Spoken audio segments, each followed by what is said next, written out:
So, let's talk about Star Trek Discovery, the brand new Star Trek TV show that's coming in 2017. We know very little about the show. First off, it's been pushed to summer of 2017. We know the title, Star Trek Discovery. We know there will be a female lead, so female captain, whatever. And we know that it's going to take place between Star Trek Enterprise and the original series. So we're going backwards instead of forwards. That's what I want to talk about. I don't think that we should be doing that for this series. We should be moving forward, not back. I mean, moving back hasn't worked. I mean, going back for Enterprise didn't work. The new J.J. Abrams movies aren't all loved, are they? I mean, the first one was good. The second one, people don't like. I like it. The third one, lackluster.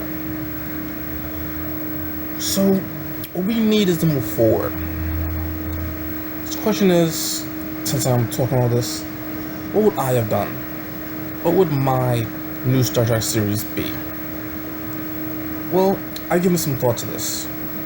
First off, the name, Discovery. Nah, something different. I don't know what, but yeah, the name has to be something different. Secondly, well, let me give you my pitch. Pitch of what I would do for the new Star Trek TV show.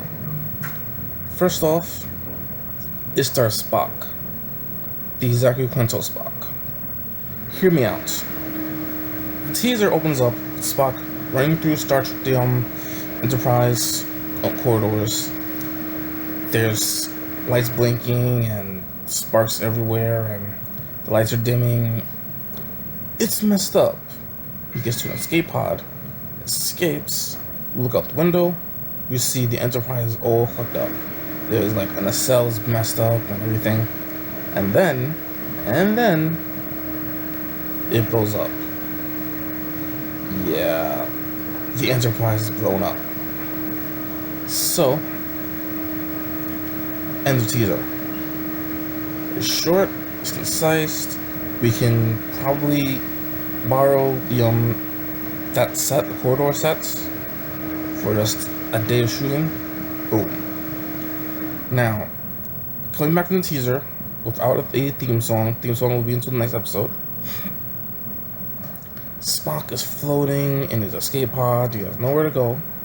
He's doing a log entry. We get a few hints of what happened, but we're not getting told what happened yet. We won't get told until end of the season. He then gets sucked into a wormhole of some sort. We don't know where this thing came from. We don't know why it's there, but we will find out later. Trust me. He gets sucked in there. He comes out. He's fine. And he gets picked up by a Federation ship. He goes on board. There's a little talk. He notices that all the outfits everyone is wearing are different. They're new. They're not the kinds that he wore. And the technology definitely seems to be more advanced. Take a genetic sample and they find out, wait, how are you Spock? Spock is an old man. He's been missing for 5 years. At which point we find out our Spock, Zachary Quinto Spock, has now gone over to the original timeline. But in the future, 5 years after Spock Prime went missing.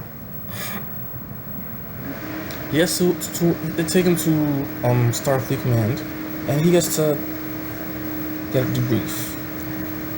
Basically, this is where we find out his timing could have been better.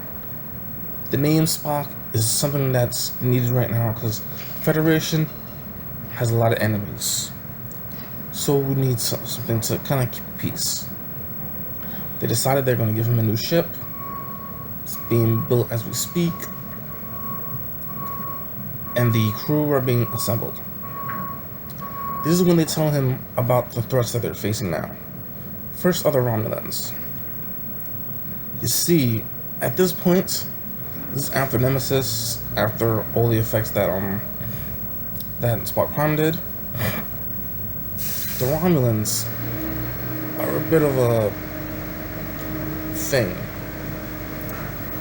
After the events of the movie, of the 2009 movie, since they had enough time to evacuate and get people out, at least leadership and stuff, and since they're an empire, not just one planet, by now they're going to be settled on different planets, so they have a new Romulus, whatever.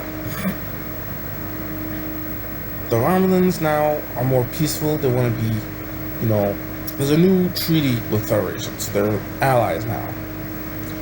Bigger allies, so much so that now they're allowing the Federation to make cloaks. If you know anything about the original series and TOS, and other things, that's kind of a no-no. Anyway, so pretty impervious to stuff like that. I couldn't admit I was cold. I didn't want to seem like a wimp compared to action. Sorry. Anyway, so even though there's some goodness there, there's a treaty and stuff, there's still factions that don't like that. The Federation gotta deal with that. At the same time, these are the Klingons. The Klingons are a much more immediate threat. You see, Garon, the head of the council, has died. So there's two new people who are trying to become the head. One who wants the Klingons to be more colonistic, and to be more like hell with the Federation. The other values the Federation and wants to maintain that relationship. We'll deal with that for the first 2-3 episodes. Meanwhile, there'll be a third who shows up. He becomes he's basically partly more warlike, and partly also he sees reason to have the Federation by his side. So that's done. So let's see. Then, and finally, Dominion. That's right, the Dominion are a threat again. Why? Because they're fractured. You see, the Jem'Hadar found out that they don't need the Conscious of White to control them anymore. The Conscious of White doesn't kill them. It just makes them addicted. All they have to do is get through the addiction. They're completely fine. I'm adding because in the original series, in DS9, I thought that happened. I really did. It didn't. But looking at the series, you could say that. We never see any of the Jem'Hadar die because of the Conscious Light, and we never see anyone go off of it for too long. So, why not? So, we have the Jem'Hadar, the large group Jem'Hadar who now want freedom for all the other Jem'Hadar.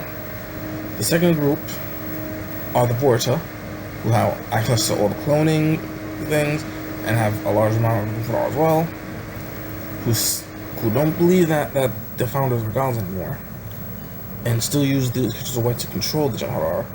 And the last one is the founders, who have some Vorta and some Jem'Hadar. So there's a whole war between the three of them, whatever, spills into the Alpha Quadrant, stuff happening. Anyway, Spock gets a ship, his first mate becomes a Romulan. After the Klingon thing is over, we get a Klingon as a crew member. A straight up Klingon. Like armor and all that, illness. The rest of the crew depends. It does depend. Let's see, what else? Oh yeah. For like 10-15 episodes in the background we'll hear about space stations being attacked, destroyed, planets being destroyed, things happening that we don't understand what's happening. someone's attacking, someone's doing these things, you don't understand. It isn't until a special episode where a Borg cube, that's right, a Borg cube comes to Federation space, but it's not attacking anyone. They go on board, they find a Borg they find a lot of Borg dead, and a full Borg who are just knocked out. So they, tie one up, get it awoke. It turns out it's one of the Borg from Generation Zero. The Generation Zero had it that there were a lot of Borg that were self-aware, that weren't in the collective anymore, that were spread out all over the galaxy. So this one Borg cube had a couple of them. They managed to take it over, and after finding some information, decided we gotta get to the Federation. That information being the last-ditch effort of the Borg. All the Borg are coming together for one final attack to the Federation because of everything that's happened. Because of Voyager and all that. Now, before the fight actually happens, season finale, before that actually happens, we get a special episode. You see, by this point, our new Enterprise, whatever, HQ, whatever, will already have a new cloak that they're using, trying to make sure it works. And because of some spatial anomaly, they get sent back in time during Enterprise, and they have to do it with, there. Now, it'll be an episode where we're revisiting one of their episodes, so a lot of callbacks, a lot of footage from whatever episode we're using. But here's the thing: there'll be a crew member from Enterprise that'll show up on our Enterprise, and we'll find out about the Temporal War. You see, at this point, we understand that something has stopped anyone from knowing anything about the Temporal War. It was known back then because they had to take care of it. Now, we don't know what happened. So this is a little something to put in the back of our heads for season 2. The Temporal War is a thing. Anyway, this is finale, big Borg attack, destroying all the Borg, until finally there's a message that's sent to the closest ship, our Enterprise. Spock sees it, and he's noticeably emotional because of it. We don't find out what happens from next season. We find out that what happened is that the Borg, they were created for a reason.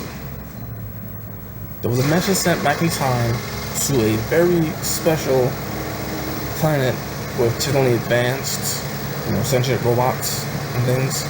They got the message that in order for the whole universe to be saved, they have to create the Borg and have to do all these things. Which is why the Borg were created. The origin of the Borg is something that has been hinted at. There's a couple of stories here and there, but no full-on, so here it is. This leads us to, the Temporal War, having a lot more with that. Anyway, that's my pitch.